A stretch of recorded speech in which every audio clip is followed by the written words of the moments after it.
Welcome to the Herd's official YouTube channel. Make sure to like and subscribe. Don't forget to check out the Colin Cowherd podcast, all of our NFL instant reactions, and more football content. Here we go on a Wednesday, Thanksgiving Eve. Joel Klatt, 5 minutes. Blazing 5 is 60% on the nose this year. If we could maintain that, be very, very happy. Very, very happy. There's a lot to talk about with Joel Klatt. He doesn't like the Lane Kiffin manipulation of Ole Miss. And my take is always reputations in college football are based on one thing. Are you available? Are you a good coach? Two things. Are you available? Can you coach? You'll get a job. Was Brian Kelly ever in charm school? He got the LSU gig. I mean, it felt so weird. He got it. LSU, Florida. Yeah, we'll take that Ole Miss guy. Not like Lane Kiffin had the best reputation and before LSU was interested. Lane can coach. He's really good. It's an offensive sport now. All right, here we go. 60% in the year. Blazing 5 on a Wednesday. Let's go.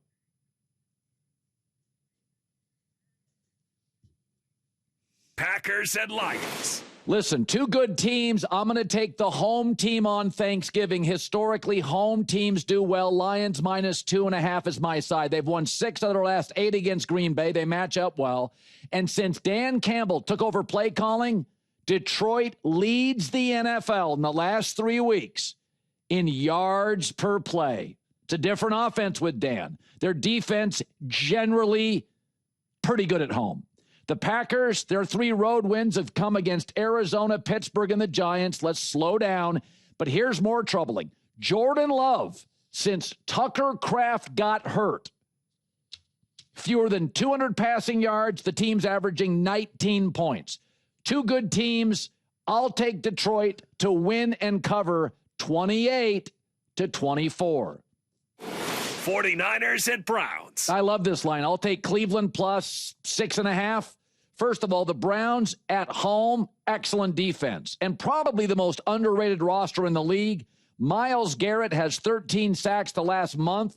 No other player has more than 13 the entire season. Good luck, Niners.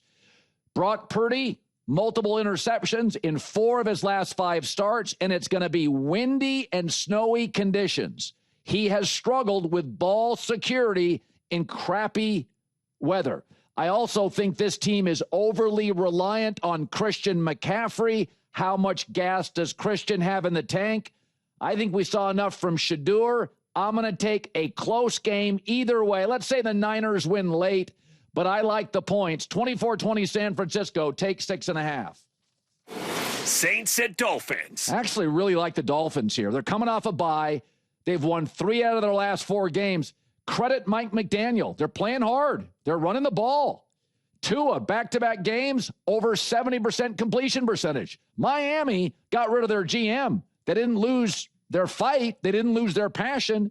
The defense, back-to-back games, has played well. I like Miami a lot in this spot. New Orleans, probably the worst offense in the league, held under 20 points in 6 straight games. Again, smart offensive coach, at home, off a bye, against a tire fire. I'm going to take the Dolphins to win, and the Miami Dolphins playing pretty darn well to cover, 33-23.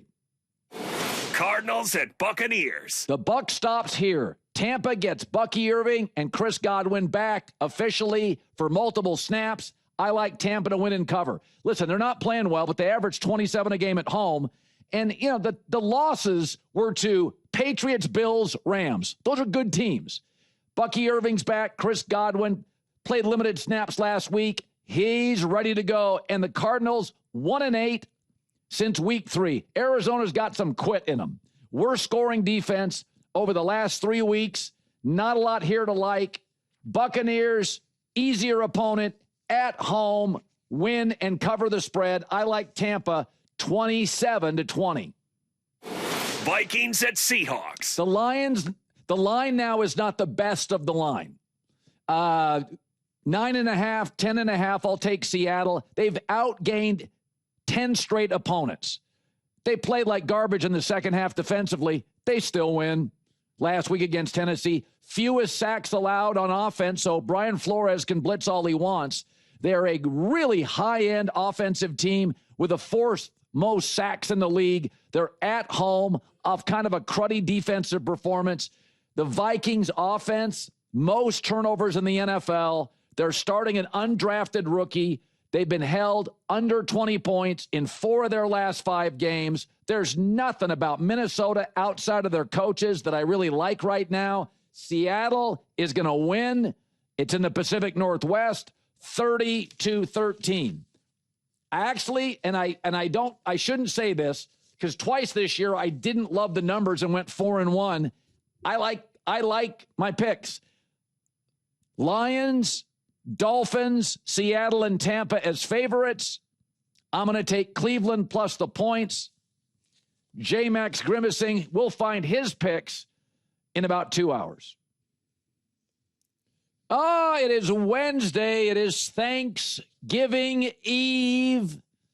Joel Klatt, Greg Cosell, Blazing 5. Yeah, Thanksgiving Blazing 5 in 1 hour. We are live. A little chilly today in Chicago. Perfect winter football weather. It is the Herd, wherever you may be and however you may be listening. So tomorrow, Lions host the Packers. That'll make the Blazing 5.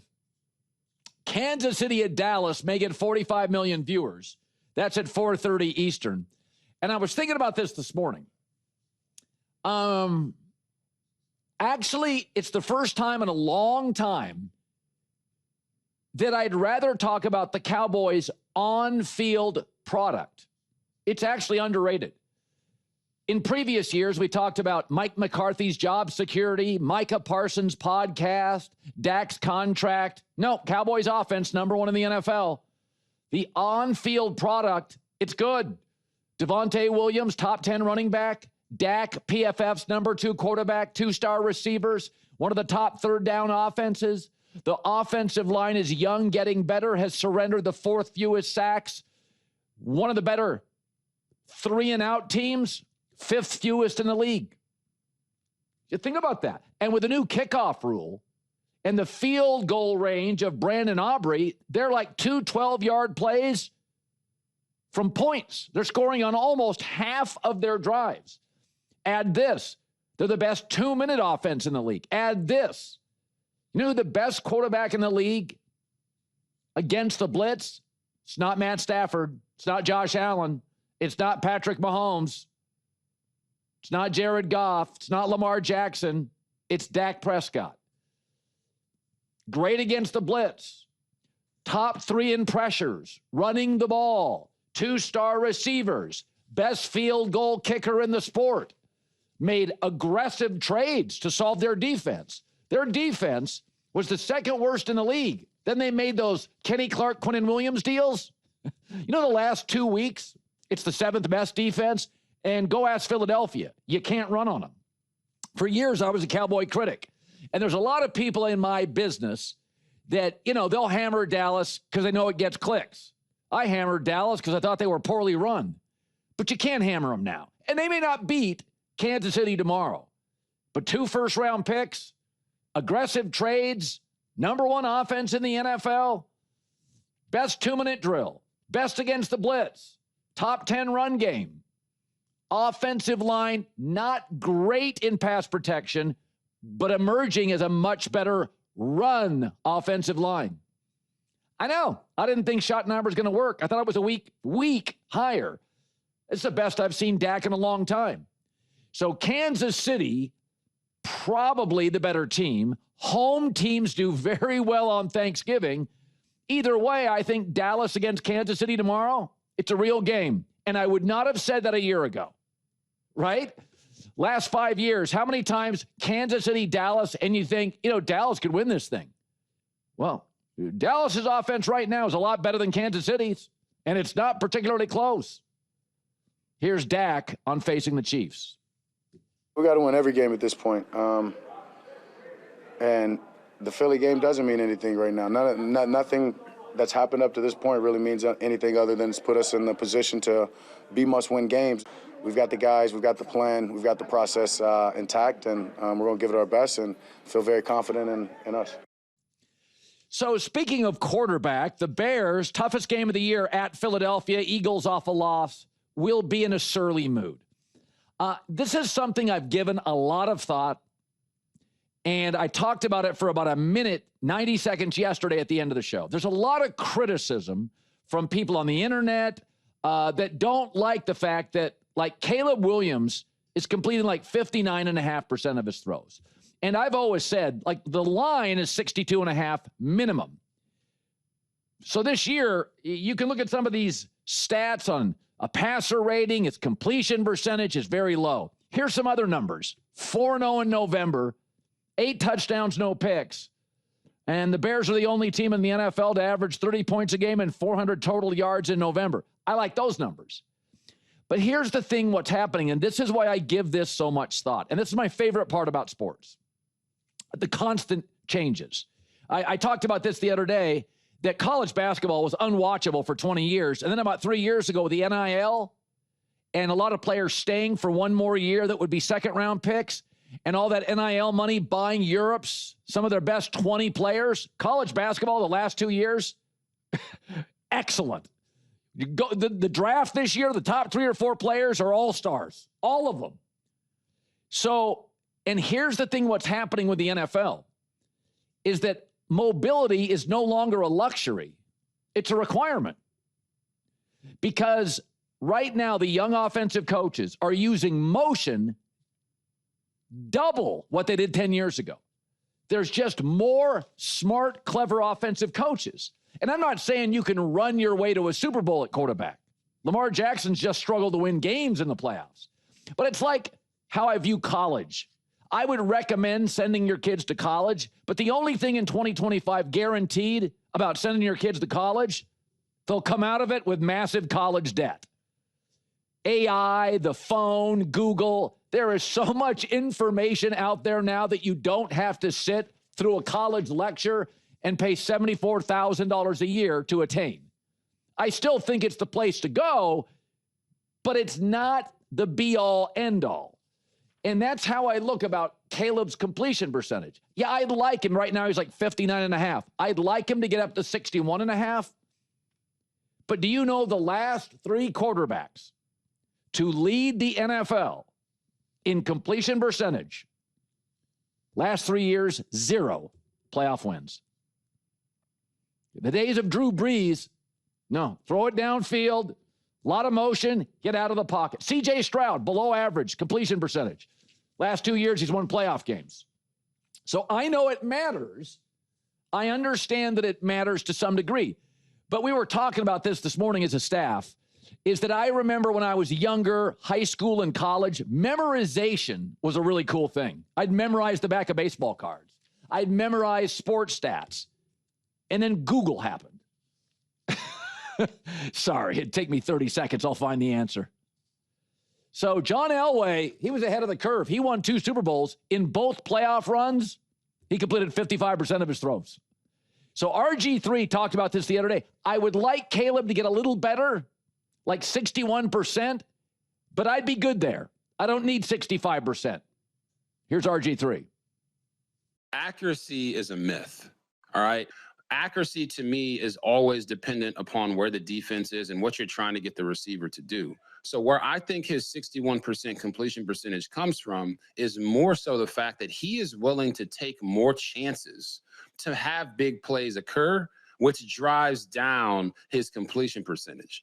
Do you want a guy that's going to be a check down Charlie? Do you want a guy that is not going to take those risks deep down the field because he's afraid to make mistakes? I don't think that's who Caleb Williams is. Yeah, I don't think he is. Listen, it's great that Drake May can run and complete 71% of his throws. At this point, Drake May's better than Caleb Williams, and nobody's disagreeing with that.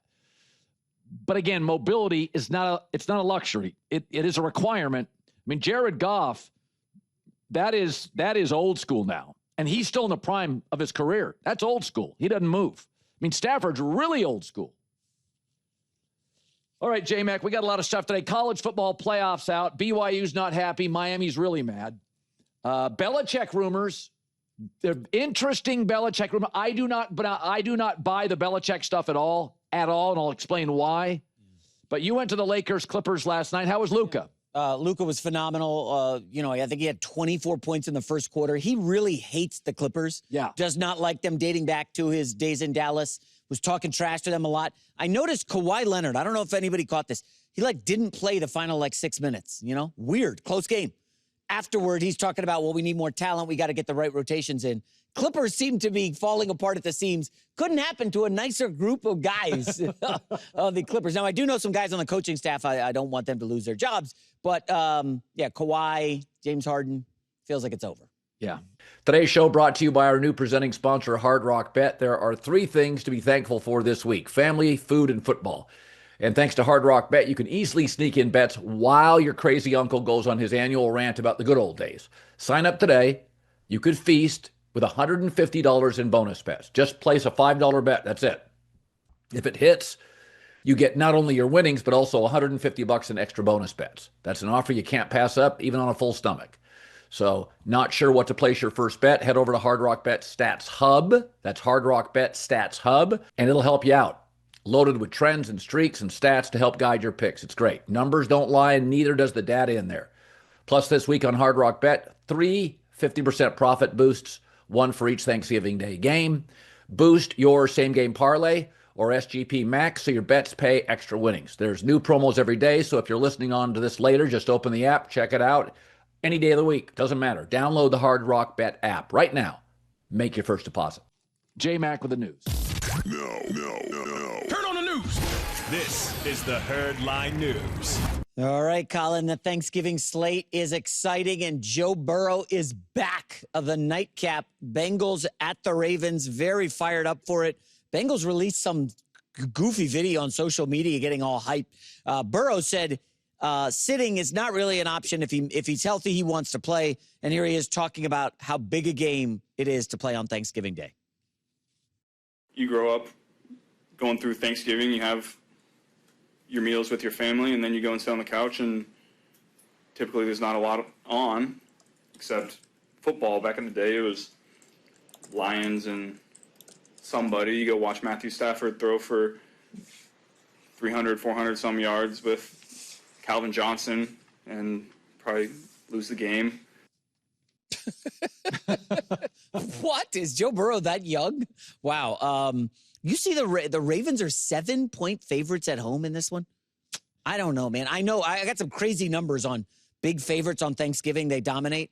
I don't think the Ravens dominate here. I don't know if they can dominate. I mean, there's some numbers saying this is Lamar Jackson's worst 3-game stretch of his career since that first year that he took over as starter. So I don't know. I'm excited to see Burrow. He does not have T. Higgins out with a concussion, but he has Jamar Chase. And Chase historically has owned the Ravens. So this should be a good one, Colin.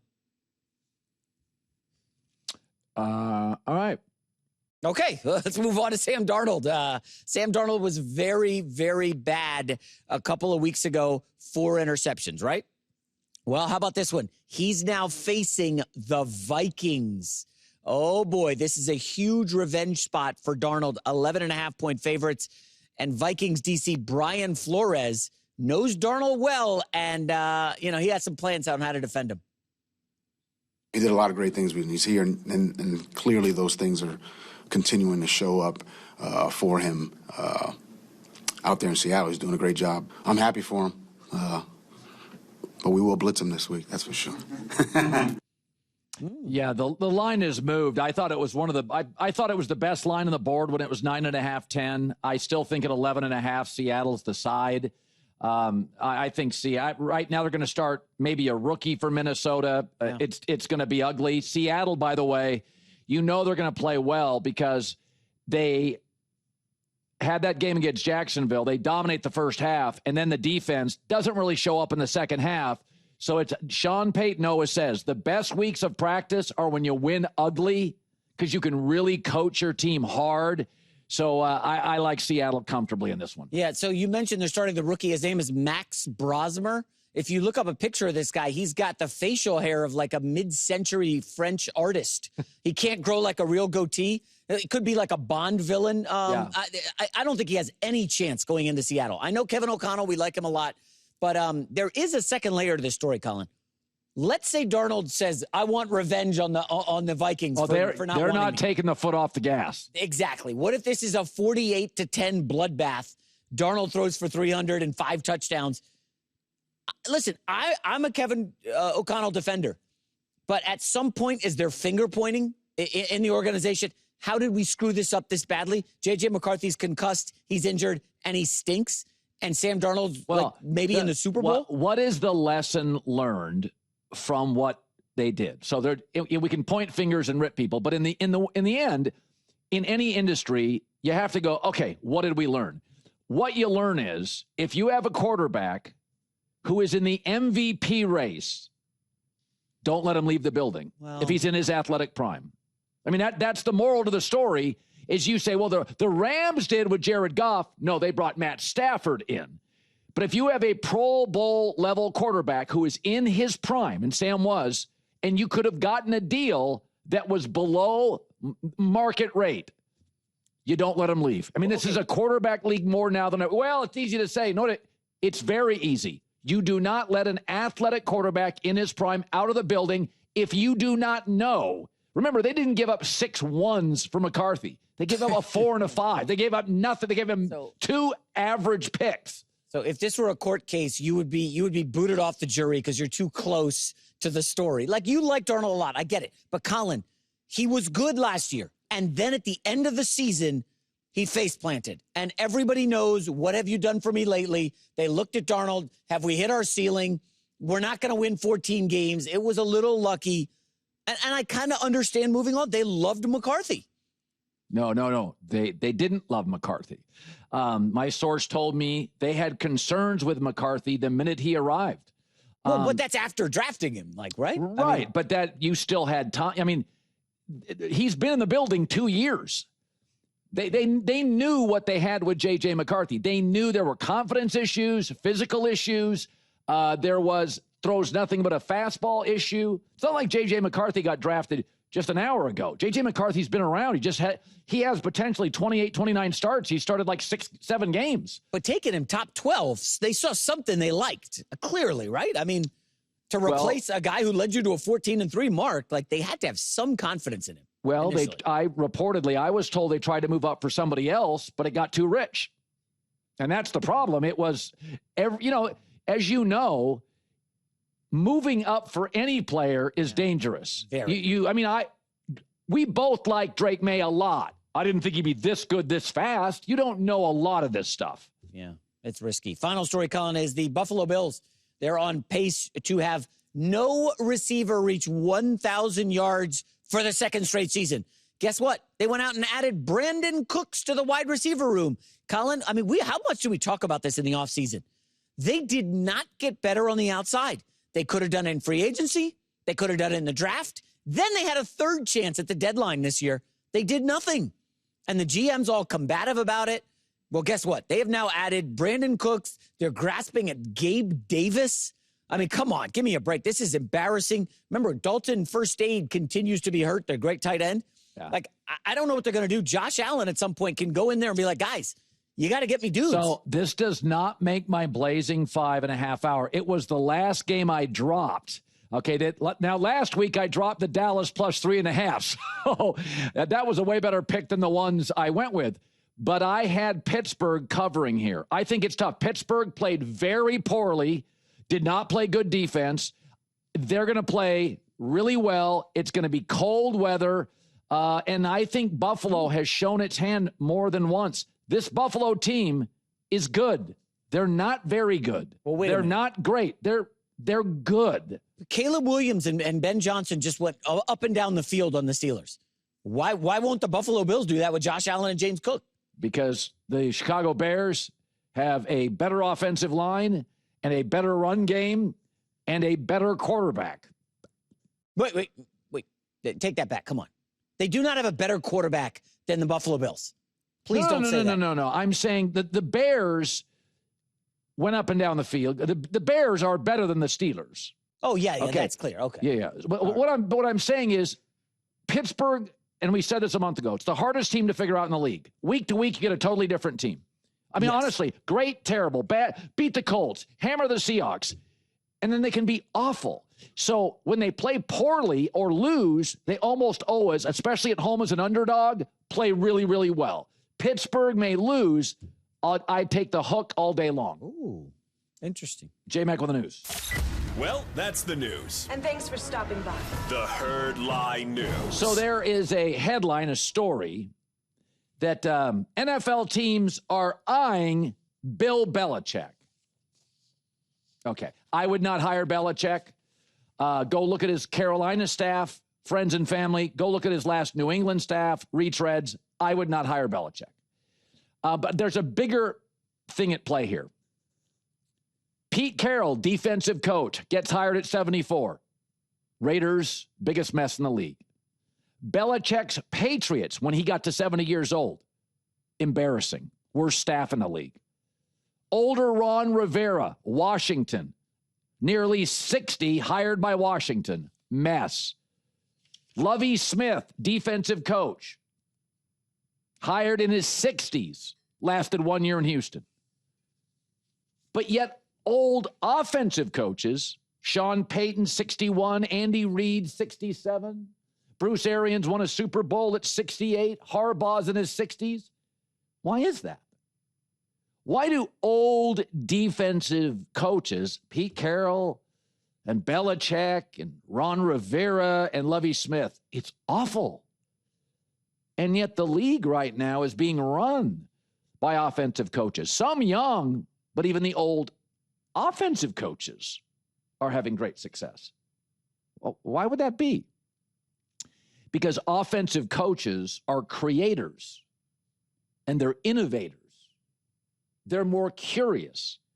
Go look at any study. Curious people age better. Offensive coaches spend an off season innovating, creating. Andy Reid will send me plays on the phone. Won't tell me when he's used them, who against, but that's what offensive coaches do. That's why so many of them are, not all, but so many are good in September. Or offensive coaches are exceptional off a bye, new tricks to show off.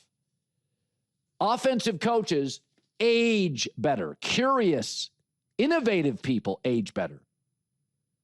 So if you're going to hire a defensive coach, Chris Shula, Rams, Jesse Minter, Chargers, D'Amico Ryans, Mike McDonald, Jeff Hafley, the Green Bay guy, go young. You see it time and time again. Older defensive coaches. Because what do defensive coaches teach? Brute force and aggression. Offensive coaches, creativity, ingenuity, innovation. That not only ages people better, it ages coaches better. Carolina, their offense, last in the ACC. By all means, let's bring them to pro football. So, Mike Tomlin has not won a playoff game in his 50s. A lot of these defensive guys, it's about brute force and aggression and rigidity. They're authoritarian. Those people don't age as well in any industry. They don't. The offensive guys are creators and innovators, and they're curious. Andy Reid, aging well. Bill Walsh, good. Later in life. Sean Payton, still money. Bruce Arians at 68. Like apparently the Giants do not have any interest in Belichick because they don't want Jordan Hudson and Belichick on the back page of the New York tabloids. Eric Mangini talked about that last week. If Bill Belichick had sat out another year, and been available, I think this would have been a really interesting story, and it could have gone full circle. And that's not a great fit either because of his age and some of the personnel issues he's had. Yeah, I have been on this for a long time that I would hire offensive coaches over defensive coaches for a lot of reasons. One of them is the rules now all lean offense. And the truth is, the quarterback has become more valuable in the league. So get the guys that have better relationships with quarterbacks, right? The reason Brady left New England was because of Belichick. He couldn't draft players. He couldn't get offensive guys for him. And, there was a certain rigidity, and he was just worn out from him. Remember his wife in the documentary? He doesn't get respect. Just at least give him respect. But hiring an old defensive coach in the NFL, Lovie Smith and Pete Carroll and old Bill Belichick and Ron Rivera, it's always the same. If you're going to go D, go young, go current. Blazing 5. Top of next hour. Actually, I don't do Blazing 5s usually on Thanksgiving because it's a weird, wonky week. But there's a lot of good numbers. I like the numbers. Live in Chicago, it's the Herd. All right, so early NBA basketball, we addressed this yesterday. The pace of play in the NBA, the game is so much better, so much more athletic, so much more skilled, so much faster than years ago. So NBA stars and NBA players don't play any defense early. Last night, the Lakers shot 58%. The Clippers shot 52%. It was a defensive atrocity. But there were two takeaways, and two takeaways Laker Clippers. Number one, the Kawhi Leonard experiment has been a disaster. I mean, forget the fact that LA loves stars and personality and Riz. He's got none. Ohtani, McVay, Freddie Freeman, LeBron and Luka. Look at the stars in LA. And then there's Kawhi Leonard. If you want to be a quiet superstar, go play in San Antonio. You and Tim Duncan were perfect. He has not sold tickets or merch. Kawhi in LA honest to God, it feels like wearing a cowboy hat in Manhattan. You can do it. I think there's a guy in Times Square in his underwear that wears a cowboy hat in Manhattan, but it feels weird. That just doesn't work. The second thing, and this isn't a criticism, it's a reality. The Lakers are dead last in the NBA in three-point shooting and bench scoring and can't protect the rim. But they're really fun to watch because J.J. Redick's an excellent offensive coach. Luke is the best offensive player in the world. Mm-hmm. Last night, Austin and Luka and LeBron. Now, it should be noted the Clippers and Jazz are terrible defensive teams. But just remember, happiness is linked to expectations. This has no bench, not shooting threes, below average defense, and atrocious defending the rim. This team has to make a move at the trade deadline, and I'm not sure what that move will be, but the people who now own the organization are really, really smart. But the Lakers are fun, but I want you to listen. I mean, my takeaway on this whole Kawhi thing is L.A. is a personality town. They like their teams to have personality. The Lakers are Showtime Lakers. The Celtics on the other side of the country were tough and feisty. Big East basketball was tough and physical, and Pat Riley's Knicks were tough and physical, and the Detroit Pistons were the bad boys. L.A., Showtime. The Fabulous Forum, Staples Center, Crypto Arena. And here's who the Clippers have as their centerpiece. What do you think is the difference with this group where it's been such a struggle to kind of sustain some of the blows you guys have taken early? Just got to get the right lineups on the court, I guess. Get some more talent, play with better talent, and see what happens. You say get more talent? Is that like internally, externally? I'm saying playing better. We all just got to play better, make shots, move the ball a little bit more, trust one another, and just get better. I mean, honestly, you got the hoodie on. Just put some dark shades on. I mean, it just doesn't work. I'm sorry. If you live in Los Angeles, I mean, I guess the Clipper tickets are cheaper. But, I mean, there's one team right now that's fun to watch and appears to have fun, and they like each other. And it's Luka, it's LeBron, it's Austin Reeves, it's Rui, even DeAndre Ayton, who's moody. He's happy these days. All right, so a really interesting game. Green Bay is going to play the Detroit Lions. It's Fox tomorrow. It's the early game. So one of the things that's happened with Green Bay, last year at this time, Green Bay was 8-3 and felt very good about himself. This year it's 7-3-1, and nobody likes the Packers. The cheeseheads are freaking out. And a lot of the people freaking out with Green Bay, the reason they're freaking out is Green Bay is doing the opposite of the Steelers. They've pivoted. Number one, their defense is much better than their offense. That hasn't been the case in forever. Number two is they took a huge swing with a Micah Parsons deal. Packers don't do that. Number 3, they haven't done this in 20 years. They took a wide receiver, a flashy player in the first round. So they're doing things that Green Bay doesn't do. But they were 8-3 at this time last year. They're 7-3-1, and nobody likes them. And I'm like, they even hired a college football head coach to run their defense. That's been a big hit. The Micah deal works. The wide receiver they drafted is good. Their defense is better than their offense. It's just a different version of the Packers. For the last 30 years, there's one team in professional football on the planet that always gets quarterback right. Little Green Bay. And they still got a good quarterback. I always think Love plays more like Favre than he does Aaron Rodgers, more of a let it rip. Sometimes you wince. Sometimes it's a little cringe, but he's talented. But I think everybody's getting worked up over Green Bay this year, and it's just a different Green Bay, and they've pivoted. And I think it's vital in any business, even for us personally, to be current. Stay ahead of stuff. Know some tech. Get rid of the rigidity, open up, be smart, try to see around corners. Green Bay is just different, and they're doing stuff they don't normally do, and nobody knows how to react. Now, I like Detroit tomorrow, but it's not because I don't like Green Bay. It's because the Lions are excellent at home. Here's Dan Campbell on facing Micah Parsons. He's a dynamic player. He's a dynamic rusher. This guy plays hard. He's got a quick first step. He's powerful. He's quick. You have to stop this guy, and he'll just keep coming. So just to give you an example of how different this Green Bay team is from the last 25, 30 years, points per game allowed is 18. 18 in the NFL. Or excuse me, points per game allowed by the Packers, 18 points a game. That's their best in 15 years.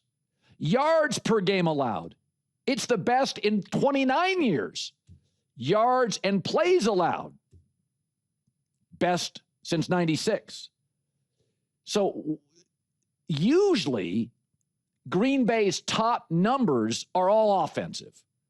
In fact, Aaron Rodgers had one really good defense and he won a Super Bowl. Right? So I think Green Bay is fine. It's a different version of Green Bay. Every data point tells you Jordan Love is good. They don't run the football nearly as well as they'd like to, but they pass it fine. I think the Tucker Kraft injury is substantial. He is looks like a 10-year Pro Bowl type tight end to me, but they've still got Musgrave. They're still fine. Wide receiving group is very good. Here's the schedule for the weekend. We are doing a Blazing 5 at the top.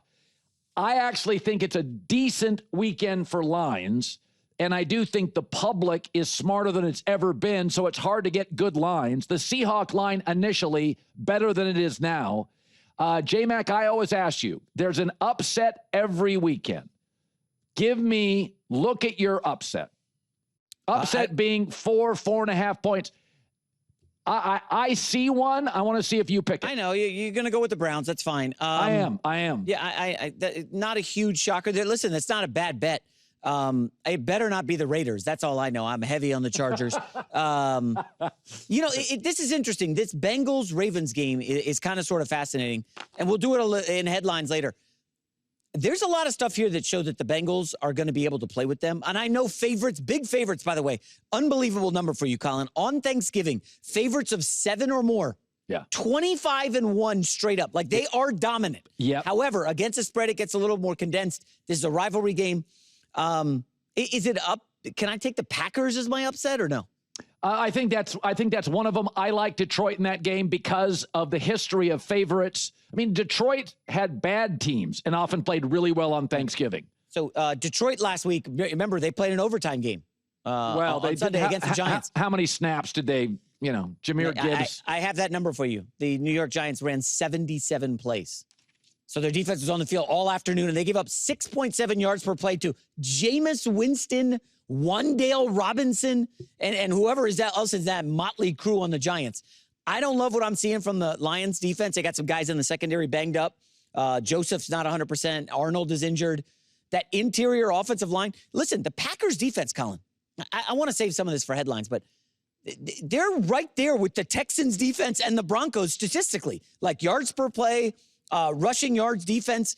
They're very, very good, but they don't get the acclaim I don't think the Lions are going to be able to run the football. Like Gibbs went for 214 or whatever. Yeah. He ain't sniffing that against this Packers defense. You remember that season opener, the Packers body bagged them. It was not even close. I would be very careful drawing a lot out of the New York Giants-Lions game because I think Detroit was looking ahead to Green Bay. Great point. I think you're looking at Jameis Winston. It's hard to get the troops. I mean, last week, Detroit was so bad defensively, yet this year, they're top 10 defensively at home. They just were looking way ahead to Thanksgiving in Green Bay because that is a big, that is one of the bigger games of the year. The loser in that game has got to look themselves in the mirror. So I think you're taking more out of the Giants' performance against the Lions defense than I am. I do believe you see this a lot. There are look-ahead games in college football and occasionally in the NFL. I think Detroit's a much better defense than what we saw. Yeah, they just haven't had a quality win since that Ravens win on Monday Night Football, remember? Unless you count Tampa, which is a flaming dumpster fire right now. All right. Blazing 5 is coming up, plus Joel Klatt, Greg Cosell, J-Max got his picks, Thanksgiving tomorrow. Hi to everybody watching at an airport somewhere in North America. It's The Herd.